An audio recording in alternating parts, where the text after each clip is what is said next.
for many people, a life of mindless consumerism is awesome. Yeah? Hands up, who likes money and buying things? Yeah? Feels good, doesn't it? Yeah? And this is the big challenge that I'm facing, to try and convince you that that's not the right path, because it is awesome. Yeah. So this is a guy called Bernays, and I wouldn't be surprised if no one in the room has heard of this guy. But he was essentially the guy who created the modern consumer-driven world that we now live in. And he was the one who was all about telling us that a good life is about looking good, feeling good, and having good things.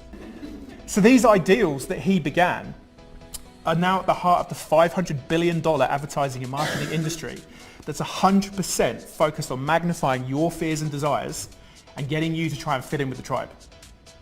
Propaganda, which was the name of his book, has now become PR.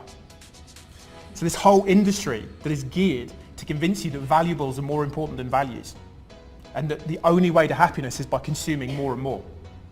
But so what? You know, for many people, a life of mindless consumerism is awesome. Yeah? Hands up, who likes money and buying things? Yeah? Feels good, doesn't it? Yeah? And this is the big challenge that I'm facing, to try and convince you that that's not the right path, because it is awesome. Yeah? This is the thing. Because the tricky thing is it does feel awesome, but it doesn't work for you in the long term, because you end up on this thing called the hedonic treadmill. And it's predicated by the whole idea of, when I get this, then I'll be happy. If I climb the ladder, if I get that job, if I get that car, if I get that house, then life's going to be suddenly, miraculously, that much better than the one I've, based on what I've currently got. And so you have to keep up with me, the Joneses. That's the whole ethos behind this society. But you have to realize that you cannot win this game. It's insatiable. It just goes on forever and ever and ever. You do not level up. You don't beat the big bad boss at the end of the game. It just keeps going and going and going. And this continual keeping up with the Joneses is so stressful. It leads to a thing called status anxiety. So you've got this continual barrage on your self-worth by the world of advertising. And then you're continually comparing yourself to the neighbours who are seemingly more materially wealthy than you.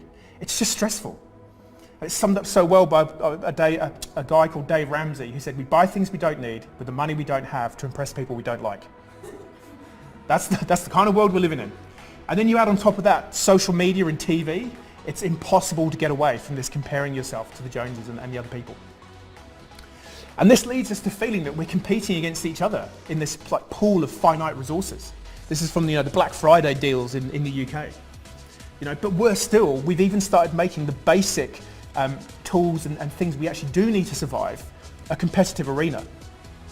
So it creates this idea of artificial scarcity for your very existence. This is stressful stuff happening on you all day. And indeed, Mr. Bernays, he knew that this stuff like scarcity is one of the biggest tools of influence in marketing.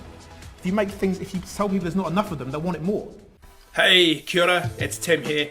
Thank you so much for watching this video. And hey, you know the drill on YouTube. If you like this content, if you could go up here and click on subscribe, that'd be super cool. But beyond that, remember, sharing is caring.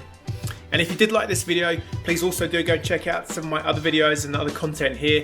There might be something else that inspires you to go and pursue a purpose in your life. Thanks again. Catch you soon.